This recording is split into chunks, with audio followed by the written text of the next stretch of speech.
Halo, mambo vipi? Leo nimeona nikusogezee takwimu hizi nzuri kwa nchi yetu ya Tanzania. Bana, tuna mikoa 26 ambayo ni idadi ya mikoa kwa Tanzania bara. Tuna wilaya 139, tuna halmashauri 184, tuna majiji 6 na manispaa 20. Kwa hiyo, ukipewa Tanzania ni eneo kubwa, tunamaanisha ndani yake tuna mikoa, tuna halmashauri, tuna majiji, tuna manispaa na tuna wilaya.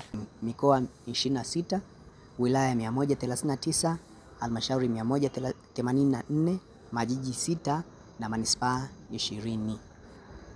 Ni hivyo tu kwa leo, nimeona nikujulishe, au kama ulikuwa unajua basi kukukumbusha tu.